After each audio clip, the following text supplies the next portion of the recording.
Good evening, ladies and gentlemen, and I welcome all of you back to another Dark Souls OST reaction video. Where tonight, ladies and gentlemen, well, how fitting is it that the last Dark Souls OST reaction we do is canonically the last song of the entire game. I say song because it is literally called the Nameless song, and this is the music that plays when Dark Souls appears and the credits roll. It is very fittingly the last thing that you are canonically hear in this game, because depending on what ending you go for, whether it's kindling the fire and you become the next Lord of Cinder, or if you become the Lord of Dark and your reign begins, what exactly you do within your reign, it's never really been like. I suppose the more I think about it, like in later games, it's never really canonically explained what would happen if a Lord of Dark decided to come along.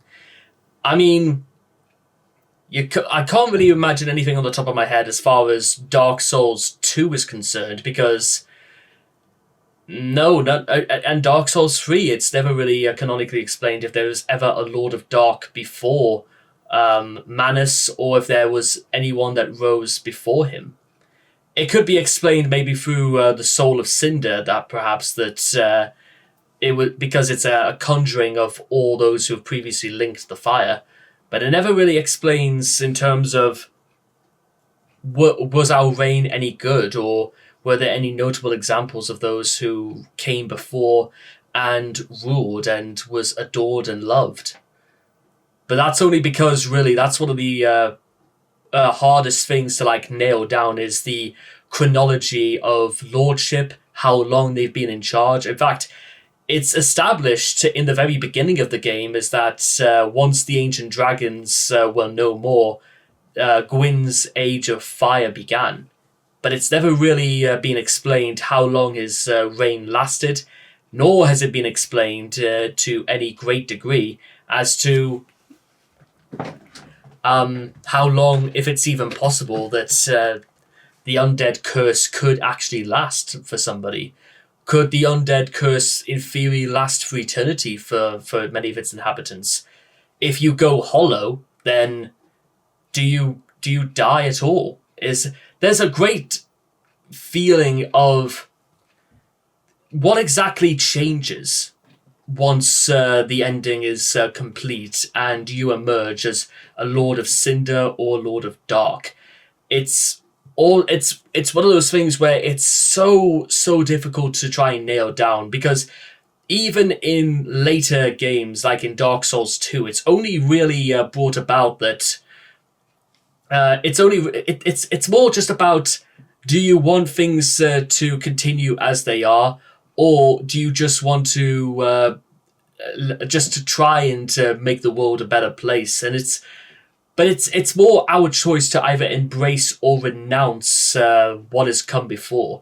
You sit upon the throne of want, but what is it you want? Do you truly desire peace?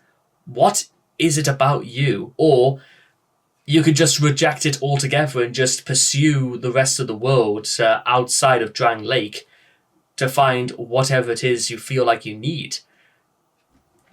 So there's always a great thing that happens in these games, is that just because the credits roll does not mean the game is over. It doesn't. Well, one, through things like New Game Plus, but also through things like, does the story end? Where does the story end? It's explained through one of the many endings in Dark Souls 3, is that very soon the world will fall into darkness, but somehow, some way, tiny wisps of flame will dance in the darkness. It implies that some new world will emerge, and what exactly will come out of it is, will we return to the status quo of the first game? But one thing we do get, one thing that almost surpasses all of them, is the fact that the Nameless song, I don't think personally the Nameless song has any real connection towards the Nameless King in Dark Souls 3. I more feel like this is a song that doesn't need words. It doesn't need any ownership. It is to the world. It is to all those who have lost their name, who have lost their way, who have become hollow. It is the musical equivalent in Dark Souls in the form of a dove carrying an olive branch.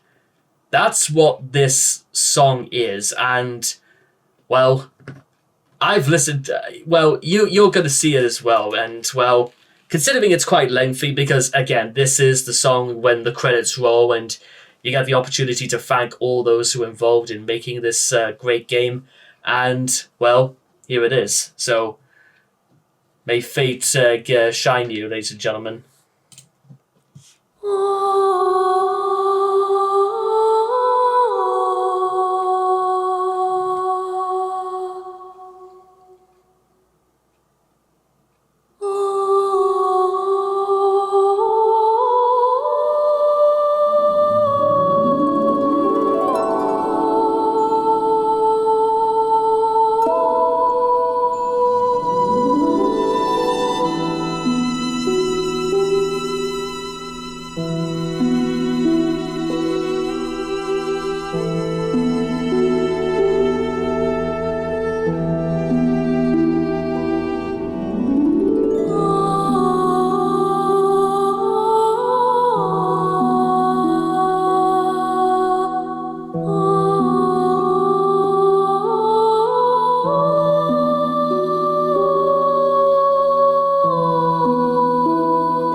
It's again just like when you fight and defeat Gwyn. It's a very different sort of. It's not dramatic. It's not even meant to make you feel good. It's more. It challenges your journey. You reflect on what you've learned, what you've had to do, and are you truly the next monarch? Are you really to overtake Gwyn's world, or do you choose to to rule in your own way? Just because you kindle the fire and become the next Lord of Cinder, doesn't necessarily mean that you are going to become like Gwyn. Your fate might be possibly like Gwyn, in which you become completely hollow, just keeping the cycle going forever. Or, if you want things to flourish and take form anew, then do something, make it new. Because who knows if even becoming a Lord of Dark is even going to change it. Because what exactly on your journey do you imagine that you could do to restore humanity and for it to flourish where once before it was subdued and banished by Lord of Gwyn?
Yes, indeed.